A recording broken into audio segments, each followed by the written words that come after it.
Big pass. இந்த வார big பாஸ்ல யார் வெளியேற்றப்பட வேண்டும் என்பதற்காக 3 நபர்கள் நாமினேட் ஆயிருக்காங்க. ஓவியா, வையாபுரி, ஜூலி. இந்த 3 பேரில் யாரை வெளியேற்ற வேண்டும் என்று முடிவெடுக்கிற அதிகாரம் உங்ககிட்ட தான் இருக்கு.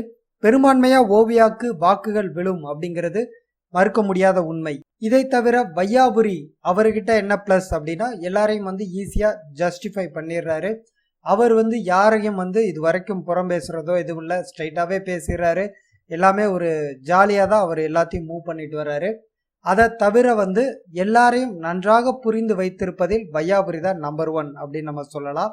இதற்கு உதாரணமா இன்று நடந்த நிகழ்ச்சியில் கூட அந்த டாஸ்க்ல மன நோயாளி லிஸ்ட்ல ஓவியாவை அவர் சேர்க்கல, மற்றவர்களை தான் சேர்த்தாரு. அந்த வகையில பாக்குறப்ப அவர் ரொம்ப தெளிவா இருக்காரு. அதை தவிர நாமினேஷன் பண்றப்ப ஜூலி இங்க இருந்து இதுக்கப்புறம் திருந்த போவது இல்லை அப்படிங்கிறதையும் ஆணித்தரமா புரிஞ்சு வச்சிருக்காரு.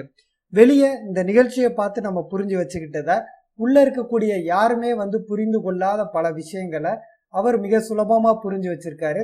இது அவரோட பிளஸ் அப்படின்னு நம்ம எடுத்துக்கலாம். அவரோட மைனஸ் அப்படின்னு நம்ம எடுத்துக்கிட்டோம்னா அவர் வீட்டுக்கு போகணும் அப்படிங்கிற ஒரு உணர்வுல இருக்காரு, ஹோம் சிக்ல இருக்காரு.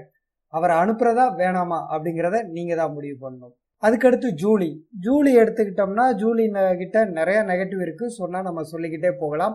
நீங்க எல்லாம் நிகழ்ச்சி பார்த்துருப்பீங்க, அதனால நான் அதை பெரிதா பேச வேண்டிய அவசியம் இல்லை. பாசிட்டிவ் அப்படின்னு நம்ம யோசிச்சு பார்த்தோம்னா கூட குறிப்பிட்டு சொல்றதுக்கு ஒரு பாசிட்டிவ் கூட ஜூலி மேல எனக்கு தோணல. ஜூலி அங்க உள்ள இருக்கிறப்ப தன்னை துளைத்து விட்டார்கள், அது ஏதோ ஒரு கற்பனை உலகத்துக்கு போயிட்டாங்க அப்படின்னு தான் புரிஞ்சுக்க முடியுது.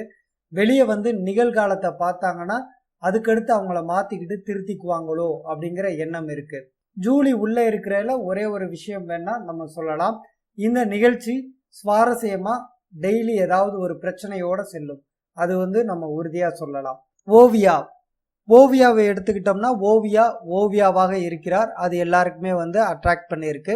இதை தாண்டி இப்போ ஓவியா கிட்ட ஒரு நெகட்டிவ் அப்படின்னா ஓவியா ரொம்ப மன அழுத்தத்துல இருக்காங்க, ஒரு சந்தோஷ உணர்வு இல்லை, எல்லாருமே சரியா பேசுற இல்லை, எல்லாரும் நம்மளை புரிந்து கொள்ளல அப்படிங்கிறப்ப அந்த அன்பிற்கான ஏக்கம் இருக்கிறது. அந்த அன்பு பிந்து மாதவியிடம் இருந்து இந்த வாரம் வெளிப்பட்டால் அவர் மீண்டு வர வாய்ப்பு இருக்கு. அது வெளிப்படலை அப்படின்னா ஓவியா உள்ளே இருப்பதை ஒரு நரகமாகத்தான் கருதி கொண்டு இருக்கிறார் அப்படிங்கிறதா உண்மை. யாருக்கு வாக்களிக்க போறீங்க அப்படிங்கிறத நல்லா முடிவு பண்ணிக்கோங்க. யாரை வெளியேற்ற வேண்டும் என்று நினைக்கிறீங்களோ அவரை விட்டுட்டு மற்ற 2 பேருக்கு உங்களோட வாக்குகளை பிரித்து செலுத்தினால் இறுதியாக நீங்கள் நினைத்த நபரே வெளியேறி விடுவார். அது யார் என்று முடிவெடுக்கும் அதிகாரம் உங்களிடம்தான் இருக்கின்றது.